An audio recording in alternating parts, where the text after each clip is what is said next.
الأخبار.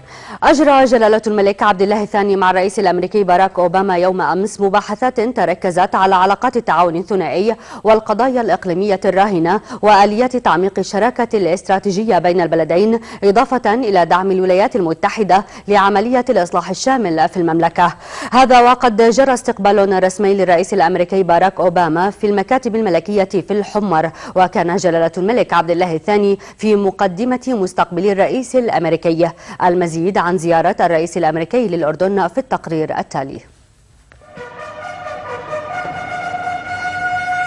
الأردن كانت المحطة الأخيرة التي اختتم فيها الرئيس الأمريكي باراك أوباما جولته الشرق أوسطية التي أخذته إلى كل من إسرائيل والأراضي الفلسطينية، والتي جاءت لتؤكد التزام الولايات المتحدة بالعديد من القضايا الإقليمية الشائكة في المنطقة، وفي مقدمتها المفاوضات الفلسطينية الإسرائيلية وإحلال السلام، إضافة إلى الأزمة المتصاعدة في سوريا.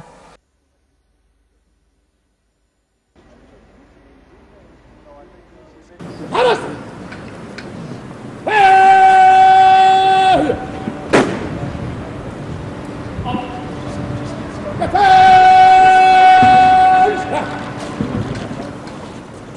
سلام فخامة الرئيس، سلام جلالة الملك المعظم، سلام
سيد.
الفيل إلى البان جو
الملك عبد الله الثاني وعقب الاستقبال الرسمي الذي جرى للرئيس أوباما عقدا مباحثات ثنائية مع الرئيس الأمريكي ركزت على علاقات التعاون الثنائي وآليات تعميق الشراكة الاستراتيجية بين البلدين والقضايا الراهنة في المنطقة والأعباء التي يتحملها الأردن لاستضافته أكبر عدد من اللاجئين السوريين في المنطقة. وخلال المؤتمر الصحفي المشترك الذي عقب المباحثات الموسعة بين الطرفين قال جلالته أن الأعباء التي يتحملها الأردن في الوقت الحالي من جراء التدفق المتزايد للاجئين السوريين بحاجة إلى دعم دولي، خاصة وأن أعدادهم قد تصل قرابة 1,000,000 في نهاية العام. كما وأشاد جلالة الملك بالدور الكبير الذي تلعبه الولايات المتحدة في دعم جهود السلام في المنطقة، مؤكدا على ضرورة العمل على استئناف المفاوضات بين الإسرائيليين والفلسطينيين استنادا إلى حل الدولتين. First of all, Mr. President, if you'll allow me on behalf of myself and all Jordanians to welcome you and your distinguished delegation back here in Jordan. I fondly remember your visit here several years ago when you were a senator, and it is a great delight to welcome you back to Jordan as the President of the United States enjoying your second term. We are delighted with the in-depth discussions that were very, very fruitful on our strategic and historic partnership, and you have been an old friend, as has the United States for so many decades. We are very grateful to you, sir, and the administration, as well as Congress and the American people for the continuous support that has been shown to Jordan over so many years. And the U.S. assistance that has helped us throughout so many years has allowed us to get Jordan to where we are today, and hopefully will continue to help us advance our shared goals of development, security, and regional peace. We did have the opportunity to discuss Syria, and obviously we are all horrified by the loss of life and the brutality of the conflict. We are extremely concerned of the risk of prolonged sectarian conflict that, if it continues, as we are seeing, leads to the fragmentation of Syria, which obviously will have disastrous consequences on the region for generations to come. Therefore, it is important to have immediate need for an inclusive political transition that ends the conflict and the threats that emanate from it.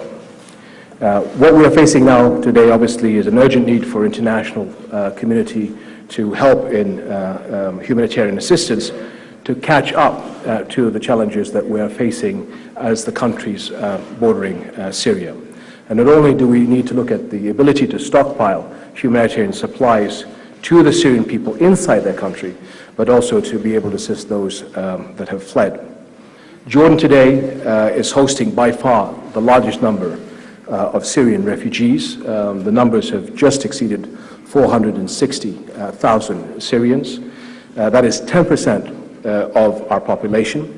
And the alarming figures, if the rates continue as we're seeing today, will probably double by the end of the year.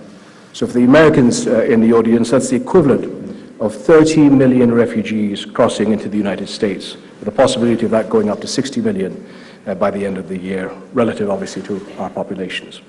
The refugee camp in the north, Zati refugee camp, today is the 5th largest city in Jordan. And obviously this has added economic and financial costs due to the influx and has further strained the economy that is already under considerable external pressures with an unstable region, a sluggish global economy that is still recovering.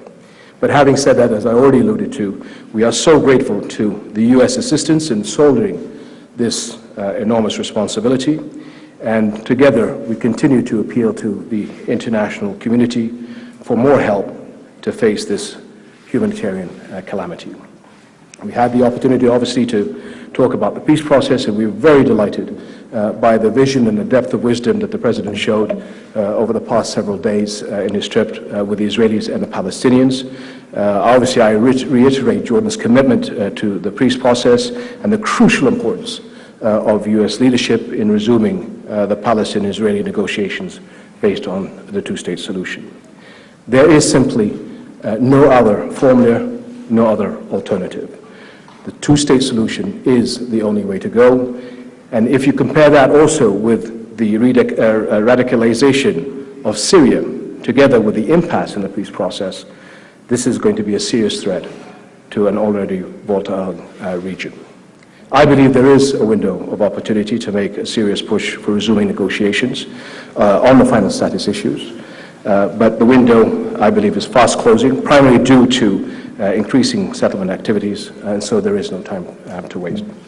And lastly, I had the opportunity with the Prime Minister-designate to share details of Jordan's homegrown reform model and its supporting roadmap.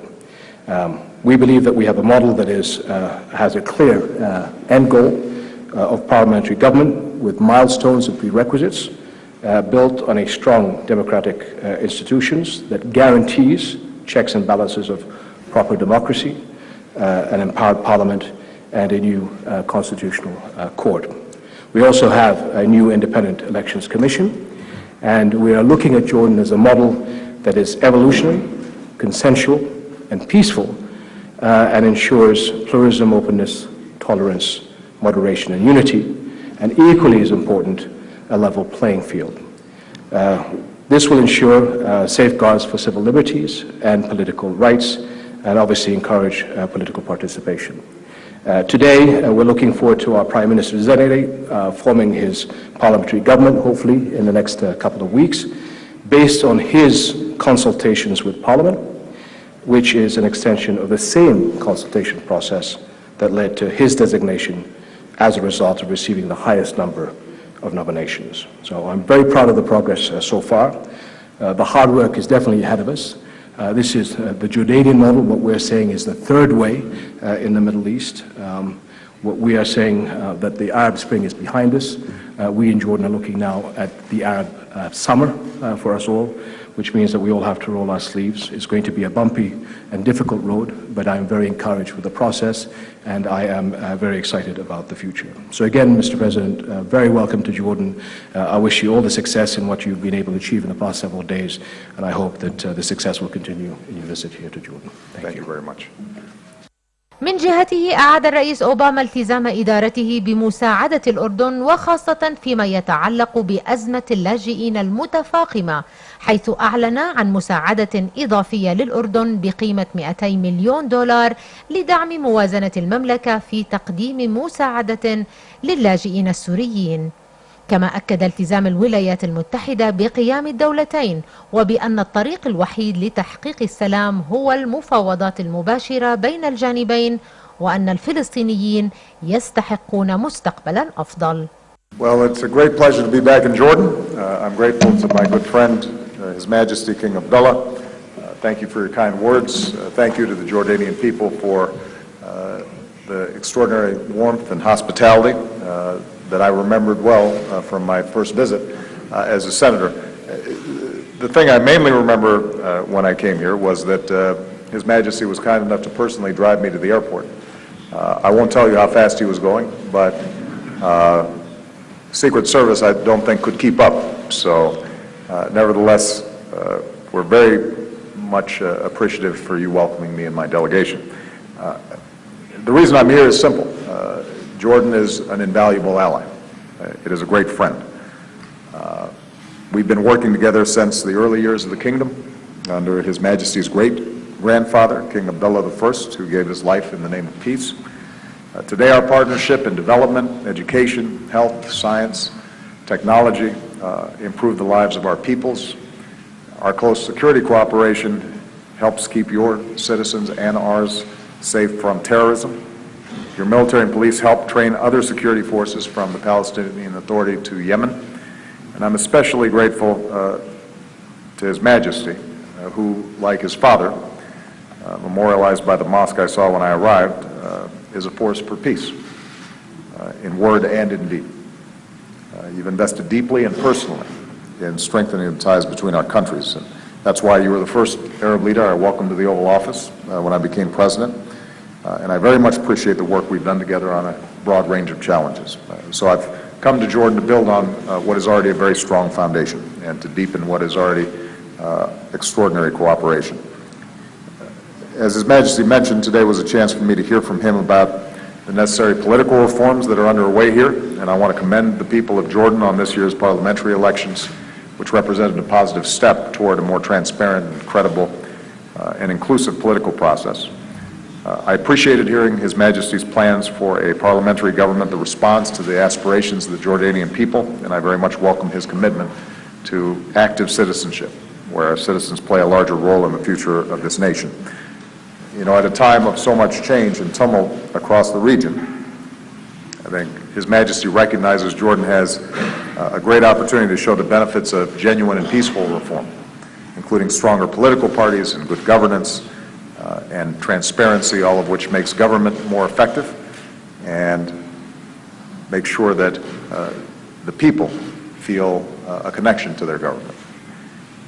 Your Majesty, you've been a driving force for these efforts, and you can be assured that the United States will continue to work with you and Prime Minister Mansour as you build on this progress. We also discussed the economic progress that has to come with political progress. The Jordanian government is working hard to manage its current budget challenges. I think His Majesty outlined the enormous pressures that Jordan is experiencing, often not because of any factors internal, but rather a range of external factors as well. And I recognize that while the economic reforms are difficult, they are essential over the long term to creating the kind of growth and opportunity and dynamism in the economy that will help the Jordanian people achieve their dreams. So we want you to succeed. So my administration is therefore working with Congress to provide loan guarantees to Jordan this year. Together, I believe we can help deliver the results that Jordanians deserve to see their schools better, their roads improved, health care, clean water, all enhanced. The training that I know a lot of Jordanians seek, particularly young people, to get a job or to turn entrepreneurial skills into a business that creates even more jobs. You know, I was proud to welcome some young Jordanians to the entrepreneurship summit that I hosted back in Washington, and we're going to continue to focus on creating economic opportunities because the people here in Jordan deserve the same opportunities as people everywhere. We spent a good deal of time on regional challenges, and I updated His Majesty on my discussions with Prime Minister Netanyahu and President Abbas. As I said in my speech yesterday, I believe there are steps that both sides can take to build confidence and trust and move a serious negotiation forward. We're not there yet, but I'm confident that it can happen, in part because it must happen. It will be good for the Israelis, and it will be good for the Palestinians. I'm very grateful for His Majesty's readiness to advance these efforts. As has been true in the past, His Majesty in Jordan will be critical to making progress towards a just and lasting peace between Israelis and Palestinians. And we spent a significant amount of time consulting on Syria. I want to commend His Majesty for his leadership, and I want to commend the Jordanian people for their compassion during an extraordinarily difficult time for their neighbors. His Majesty was the first Arab leader to publicly call on Assad to step down because of the horrific violence that was being inflicted on the Syrian people. Jordan has played a leading role in trying to begin a political transition toward a new government. We're working together to strengthen a credible Syrian opposition. We share Jordan's concerns about violence spilling across the border, so I want to take this opportunity to make it clear the United States is committed to the security of Jordan, which is backed by our strong alliance. As has been mentioned, during this crisis, the Jordanian people have displayed extraordinary generosity, but the strains of so many refugees inevitably is showing. Every day, Jordanians are extending a hand of support to neighbors far from home, but this is a heavy burden, and the international community needs to step up to make sure that they are helping to shoulder this burden. The United States will certainly do our part. We are already the single largest donor of humanitarian assistance to the Syrian people. Some of this has helped people here in Jordan, and today I'm announcing that my administration will work with Congress to provide Jordan with an additional $200 million in budget support this year as it cares for Syrian refugees and Jordanian communities affected by this crisis. This will mean more humanitarian assistance and basic services, including education for Syrian children so far from home whose lives have been upended. And I think as parents we can only imagine how heartbreaking that must be for any parent to see their children having to go through the kinds of tumult that they're experiencing. Our cooperation on Syria is an example of how the partnership between the United States and Jordan improves the lives not only of the Jordanian people, but peoples across the region. So again, Your Majesty, I want to express my great appreciation for our partnership. I want to thank you and the Jordanian people for the friendship and hospitality that they've shown me and to my fellow Americans. And just as I visited the Citadel here in Amman on my last visit, I'm looking forward to seeing Petra tomorrow, weather permitting, one of the great wonders of history that the world can experience thanks to the care and dedication of Jordan and its people. So, shukran. Thank you. في المحطات الثلاث من جولته أعاد أوباما التأكيد على أنه في زيارة لتبادل الآراء مع قادة المنطقة من دون تقديم أي مقترحات للتقدم في عملية السلام، ولكن مقابل كل التطورات التي تفرض نفسها على الولاية الثانية للرئيس أوباما، فإن مراقبين يعتقدون أن أوباما قد يطرح سياسات أكثر عملية واحتوائية، تحديدا من خلال وزير خارجيته جون كيري الذي سيعود للمنطقة قريبا في محاولة للتقريب من وجهة النظر بين الجانبين الفلسطيني والإسرائيلي لاستئناف المفاوضات. بالمجمل فإن زيارة الرئيس أوباما إلى المنطقة أعطت مؤشرات مهمة حول التزام الولايات المتحدة بدبلوماسية أكثر إيجابية وفعالية في الفترة الرئاسية الثانية لأوباما. إيمان العكور.